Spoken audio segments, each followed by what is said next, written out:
पहा, मागच्या वेळेला आपण प्लेन वेव्हफॉर्मचं पाहिलं होतं.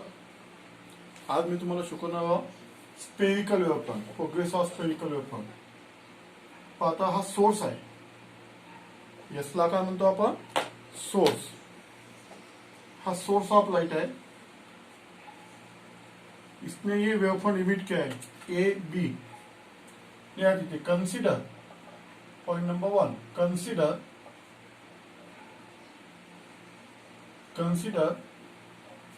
ए बी स्पेरिकल वेवफॉर्म. याला कंस्ट्रक्शन ऑफ स्पेरिकल वेवफॉर्म सुद्धा म्हणू शकता तुम्ही. ABB spherical waveform at time t is equal to 0. He spherical waveform है, which emitted by source of light. Now from emitted by source of light. ये पहले number का point. देखो, ये 3 मार्क का क्वेश्चन आ सकता है तुमको बोर्ड में. Explain progress of spherical waveform और construction of Huygens construction of spherical waveform असा क्वेश्चन येऊ शकतो. Explain Huygens construction of spherical waveform किंवा प्रोग्रेस ऑफ स्पेरिकल. ये फिगर भी 2 मार्क के लिए आ सकती है. Draw neat labelled diagram of spherical waveform, progress of spherical waveform. ठीक है. हा सोर्स है, ही spherical waveform at t is equal to 0. ठीक है, at t is equal to 0.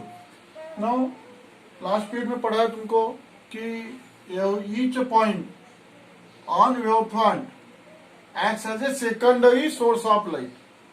मागच्या पिरियडला सांगितलेलं तुम्हाला की याचा प्रत्येक पॉइंट म्हणजे सेकंडरी सोर्स असतो. Each point of waveform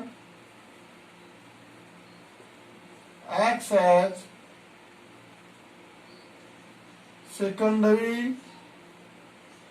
source of light. Acts as secondary source of light and emitting secondary waves.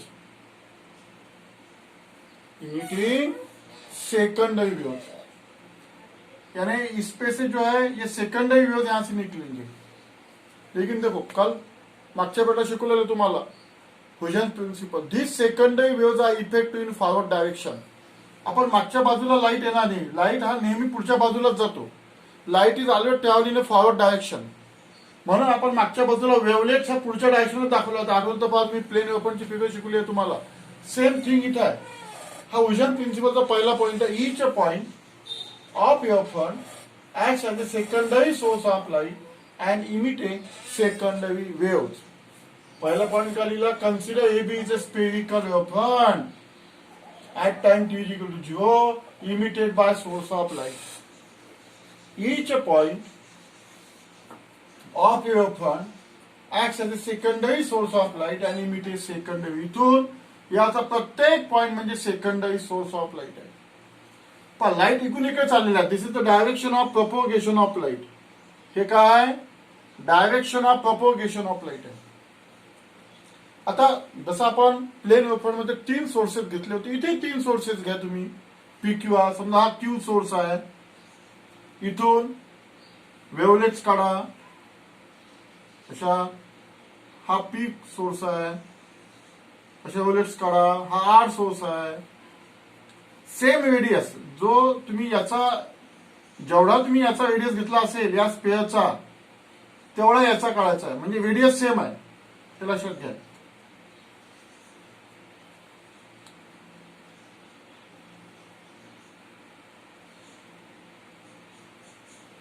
त्यापेक्षा 3 सोर्सेस दाखवून द्या. जास्त दाखवायची गरज नाही. याच्यावरचं कसं आहे, प्रत्येक पॉइंट हा सेकंडरी सोर्स असतो. पण आपल्याला आपण 3 सोर्सेस कन्सिडर केले. PQR सेकंडरी सोर्सेस कन्सिडर केलेले आहेत आपण. ठीक आहे. हा पहिला पॉइंट झाला लिहिणं तुमचा. नंतर पहा आता तिसरा number. these secondary waves are effective in forward direction and emitting secondary waves which direct लिख लेंगे which effective in only forward direction. ये जो सेकंडरी वेव्स है ये फॉरवर्ड डायरेक्शन पे जाएंगे ऐसे। It is not moving in backward direction, it is ineffective in backward direction.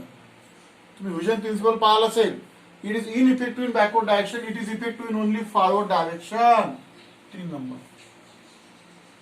पण आता ही जी सेकंडरी वेव्स आहे इथून इथपर्यंत जायला त्याला टी टाइम लागलेला आहे। त्याने डिस्टन्स किती कव्हर केलं, व्हीटी।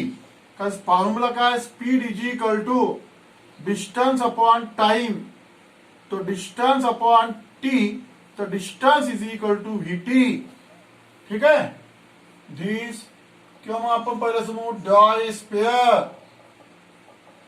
किंवा हेमिस्पेअर म्हणा, डाय हेमिस्पेअर, हेमिस्पेअर काढलेला आहे विथ सेंटर किंवा मग एक तो पॉइंट आला लिहायचा आपला, कन्सिडर, नंतर स्पेअर काढू, consider P Q N R be secondary sources of light. हे सेकंडरी सोर्सेस कन्सिडर केले आपण, समजलं ना। पी क्यू आर काय केलेलं आपण, सेकंडरी सोर्सेस। आता म्हणू आपण द स्पेअर, डॉय hemisphere taking centre as P Q N R. इसको सेंटर लिया अपन ने, पी क्यू आर को, and radius VT where VB velocity of light in air। तुम्ही म्हटलं हे व्हीटी कसं आलं ते वरच्या मार्जिनमध्ये लिहू शकता। इथून इथपर्यंत जे डिस्टन्स कव्हर झालेला आहे ते व्हीटी झालेला आहे कव्हर। या सेकंडरी वेव्हने इथून इथपर्यंत याला टाइम किती लागला, कॅपिटल टी, म्हणून ते डिस्टन्स व्हीटी झालेला आहे। कारण आपण जी वेव्हफ्रंट कन्सिडर केलेली आहे टाइम जी टी जो इथं कन्सिडर केलेली आहे ती वेव्हफ्रंट आता इथे जाणार आहे, आता ते काढायचं आपल्याला। आता हा पॉइंट लक्षात आला, consider P Q N R of be secondary source of light the hemisphere, hemisphere काढले आपण, the hemisphere PQR taking center as a PQR and radius VT with the velocity of light in air। ठीक आहे, त्याच्यानंतर आता हे जे spare आहे, हे स्पेअर काय दाखवते मागच्या मिनिटात, दिस स्पेअर, दिस हेमिस्फेअर represent सेकंडरी वेव्हलेट्स, सेकंडरी वेव्हलेट्स ते रिप्रेझेंट करते, त्याला सेकंडरी वेव्हलेट्स म्हणतात, त्याला म्हणतात सेकंडरी वेव्हलेट्स। आता काय करायचं, याला असं एनव्हलप काढायचं, याला एनव्हलप म्हणतो, which touches all sphere, the envelope A dash B dash, हा एनव्हलप काढला पण ए डॅश बी डॅश, इथं T is equal to capital T. हा जो ही जी वेव्हफ्रंट आहे याला इथून इथपर्यंत याला टाइम किती लागला, कॅपिटल टी, याला एनव्हलप म्हणतात किंवा टँजेन्शियल लाईन म्हणतात, with touches the all sphere, the envelope the A dash B dash gives, the envelope which gives new weapon after time capital T, small t is equal to capital T। capital T या time नंतर ही जी वेव्हफ्रंट तयार झालेला याला new wavefront म्हणतात। इथे direction दाखवून द्यायची,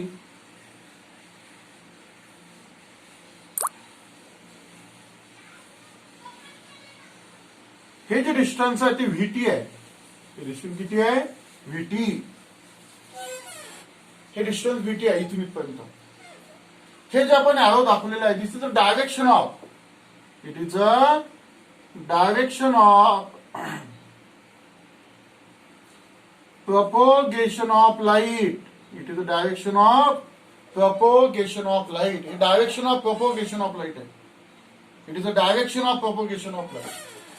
And it gives a new wavefront. हे जे इमेज काढलेलं आहे आपण ह्या सेकंडरी वेव्हलेट्स आहे आणि हे जे नवीन याला एनव्हलप म्हणतात, गिव्स अ न्यू वेव्हफ्रंट. ही जी वेव्हफ्रंट आहे आपली ओरिजिनल वेव्हफ्रंट त्याला इथून इथपर्यंत येण्याकरिता टी टाइम लागलेला आहे, कॅपिटल टी, याला न्यू वेव्हफ्रंट म्हणतात. तर this is the construction of progress of secondary spherical wavefront. हे झालं आर्टिकल प्रोग्रेस ऑफ स्पेरिकल वेव्हफ्रंटचं. ही डायग्राम मी तुम्हाला 2 मार्कासाठी एक्झाम मध्ये विचारू शकतात. लेबलिंग काय करायचं? एस म्हणजे सोर्स ऑफ लाईट, AB म्हणजे initial wavefront spherical wavefront, A dash B dash म्हणजे न्यू वेव्हफ्रंट, असं लेबलिंग लिहायचं तिथे, समजा ना. आणि हे काय वेव्हलेट्स, हे तर काय दाखवलेलं आपण सेकंडरी वेव्हलेट्स. ह्या सेकंडरी वेव्हलेट्स आहेत. थेरी तुम्हाला लिहून दिलेली आहे पूर्ण. थेरी मध्ये काय लिहायचं आहे पहिले की AB is a plane wavefront, AB is a spherical wavefront emitted by source at time t0. मग according to Huygens principle, every point on the wavefront acts as a secondary source of light emitting secondary waves. But these secondary waves are effective in only forward direction. त्या secondary waves फक्त forward direction लाच effective असतात. कारण Huygens ने सांगितलेलं light is always moving in back forward direction. Backward डायरेक्शनला light जात नसतो, लाईट नेहमी फॉरवर्ड डायरेक्शनला जातो. म्हणून याच्यात आपण हे 3 सोर्सेस घेतलेले आहे. PQ of the secondary source of light. असे असंख्य सोर्सेस आपण 3 कन्सिडर केलेले आपण. डाय स्पेअर रेडियस घेतलेला आहे VT. V म्हणजे velocity of light in air. Velocity of लाईटची किंमत किती असते? 3×8 metre per second. Constant value आहे velocity of light in air. This sphere represent secondary wavelets. आणि मग आपण काढलं हे envelope. This envelope gives a new wavefront after time t. So this is known as a progress of wavefront.